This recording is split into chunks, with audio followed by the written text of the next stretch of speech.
শোনেন, আপনারা তো অনেক কিছুই জানেন, আসেন যা যা না জানেন আজকে আপনাদের তা দেখামু। আসেন ধরেন তো এখানে, এই যে দেখেন এখানে 10 গিয়ার, 5 গিয়ার কিভাবে চালায়, 5 গিয়ার কিভাবে চালায় এটা তো আপনারা জানতেছেন না, আজকে আমি আপনাদের দেখাবো কিভাবে চালায়। এখানে আসেন, এই যে বাটনটা দেখতে পাইতেছেন, এই বাটনটা এখন লোতে দেওয়া আছে। এটা যদি লোতে থাকে 5 গিয়ার কাজ করবো, যদি হাইতে থাকে তাহলে 5 গিয়ার কাজ করবো।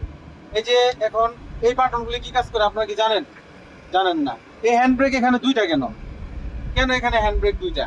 আসেন আজকে আমরা সবই দেখাবো। তো আগে গিয়ারটা বোঝেন। আপনি যখন 5 গিয়ার দেওয়া শেষ লোতে, তখন অবশ্যই আরো গিয়ার চাইবো, তখন আপনি এটা দিয়ে হাইতে দিবেন। 1 নম্বরে দিলে 6তে পড়বো, এমনি আপনারা 10 গিয়ার পর্যন্ত যেতে পারবেন। তারপরে এখানে আসেন, এটা হলো হর্নের সুইচ, এটা এখন নর্মাল, পরে আছে হাইড্রোলিক, এটা ইমার্জেন্সি, এগুলি লাইট, পার্কিং, হেডলাইট। এটা হলো পুশিং। অনেক Diesel গাড়িতে অনেক গাড়িতে সাইডে কানে থাকে ওইপারের বাটনের সাথে, ঠিক আছে?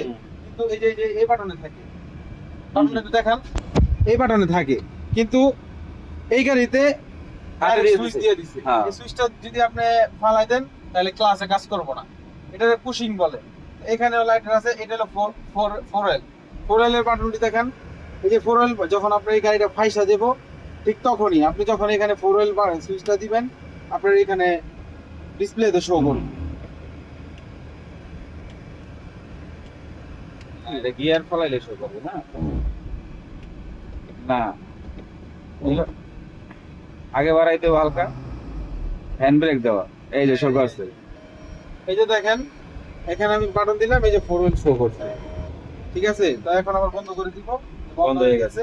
ঠিক আছে। এখন হ্যান্ড ব্রেক এখানে দুইটা কেন? আমরা তা তো তো সব গাড়িতে সাধারণত দেখি যে